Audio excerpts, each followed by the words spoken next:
Hello, I'm Umbrenero and welcome back to Umbrenero's Life. Today's video is layout building for Pokemon Brilliant Diamond.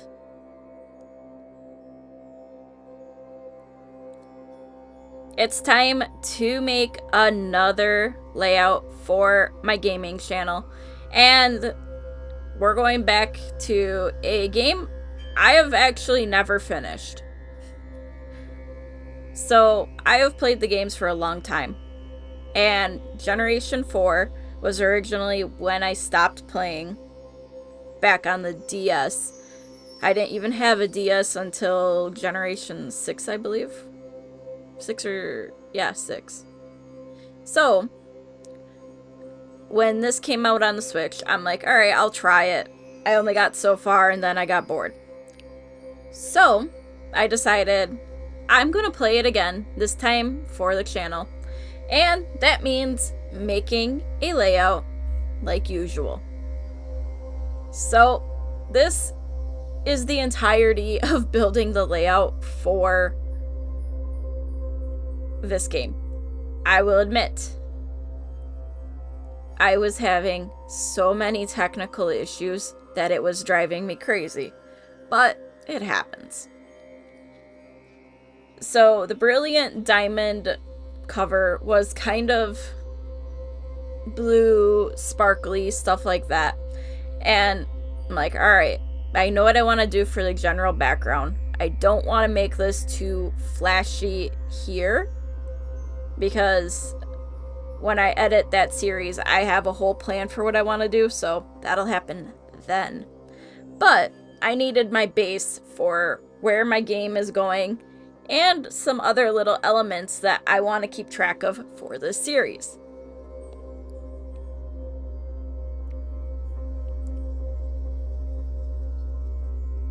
So the thing that took the longest was the resizing of the border and then spacing a border. I have a drawing tablet that I use for this stuff, and just remembering how to use it after a couple months of not using it, that does make a difference sometimes. But I got the hang of it after a while, and in all honesty, if I could use it more, I would. Because right now I have to borrow my husband's computer to use it, because it doesn't work with mine. So, you gotta do what you gotta do. Other than that, just getting this the size that I was wanting was probably the biggest headache of the entire thing. And I really decided that I want to not have a whole ton of blank space for this series. So, like, there's times, right, where in my layouts I'll have a lot of blank space, but those are the ones that I have really done a lot more detailed drawing on, or more color just in general, or just random little details from those games. This one is, like I was saying before, a different one. It's going to have elements that don't need certain things, but will need others. And because this is going to be a odd gaming series once I start recording it, and I just wanted to make sure I had the space I would end up needing. So, finally decided on size of screen for where the footage will go. And then it's like, alright, for this series, I'm bringing back something I haven't done in quite a while.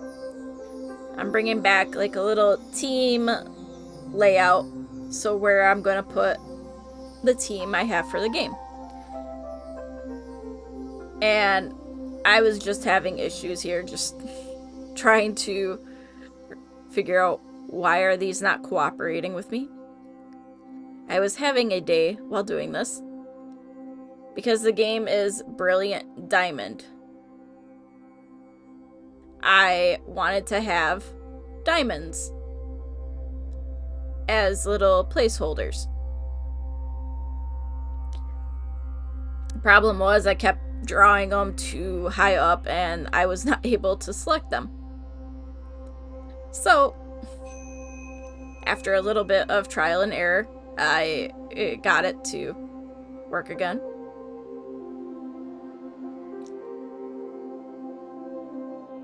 Just trying not to accidentally move a layer, because that has happened. And I figured this was a good way to bring in some of the element of what the game is called.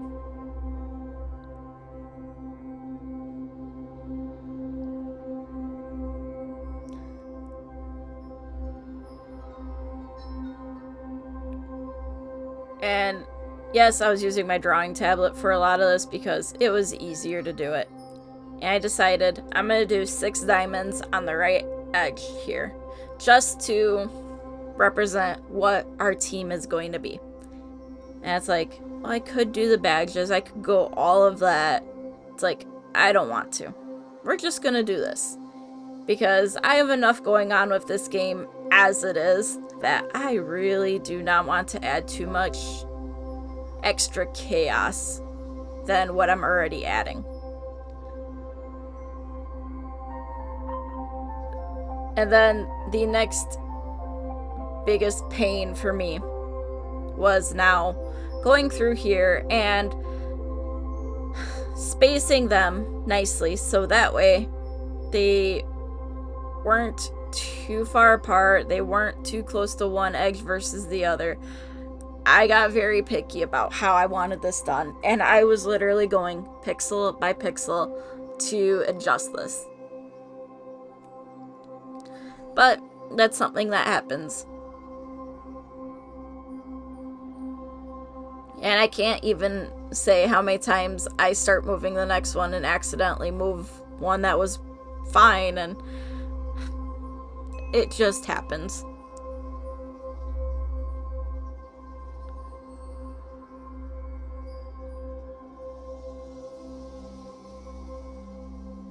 Because then you have to find the right balance of space between once you get them centered. And like, there is probably a simpler way to do it. I know there is. I just could not remember what it was or how to do it. So it's like, I'm just doing this by hand.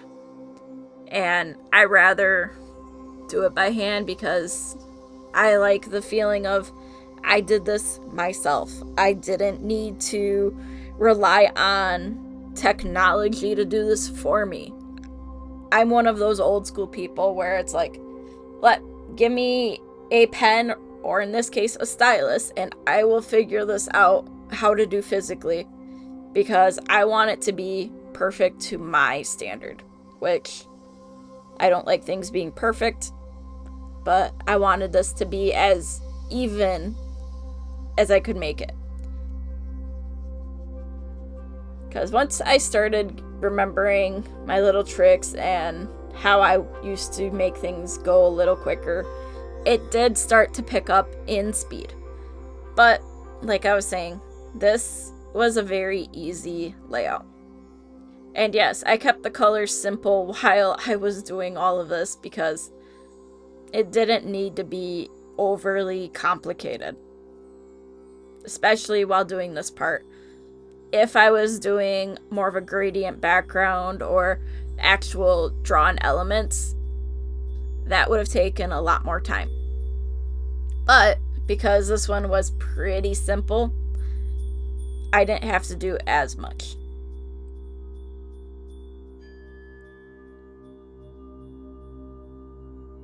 Eventually, though, I do end up giving another shade of blue just to help make the little spots, the little diamonds pop out, because I can do that.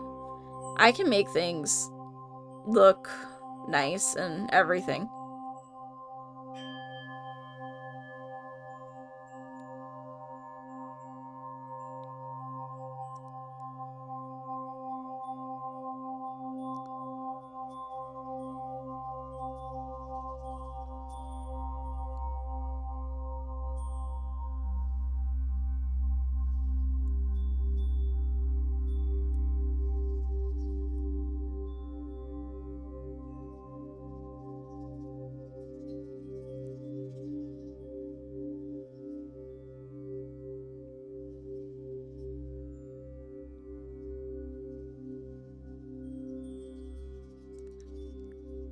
So yeah, there was a lot of fine tuning I was doing because I just really wanted this to just feel really balanced. And I know if I did this now, it would make other things a little bit easier later on. Because when I end up using this layout, there's things that are going on these diamonds, and just knowing exactly where they are and all that, it does end up helping. But I have to get to that point first.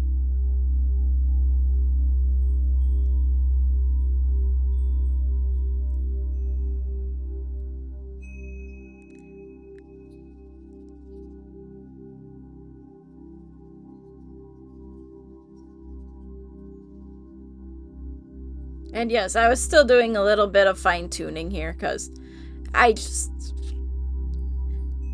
really wanted these to be the best they could be. And spaced nice enough.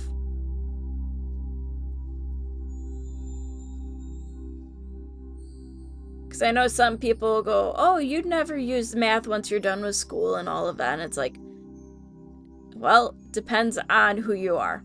In my case, there's a good amount of art that I do where I'm still using math. Like here, I am looking at how big my screen is going to be, and I will go through and find different areas and just make them equal. Like doing that math of, oh, I have 6 areas that I'm going to be filling, so we're just going to go through and find 6 areas. And here is where I started to actually fill in all of those diamonds. I used more of a teal color than the blue because there is a little bit of a tealish feel to the cover of the game. And I just wanted it to have that unique feeling. Like I said, I have an effect I'm going to do in editing for the actual series. That'll give it some extra look and make it feel right. And then I ended up finding that blue, and I did like it. So I tried to get a little bit closer to the teal, and it's like, well, I actually like the blue better than the teal. So I did swap the teal to the blue. I think I might have alternated them. Yeah, I alternated just so that way there was a little bit of different. Because why not? I actually kept a little bit of a darker. So I did do something different, made it unique, and just unique enough that it wasn't a plain flat layout.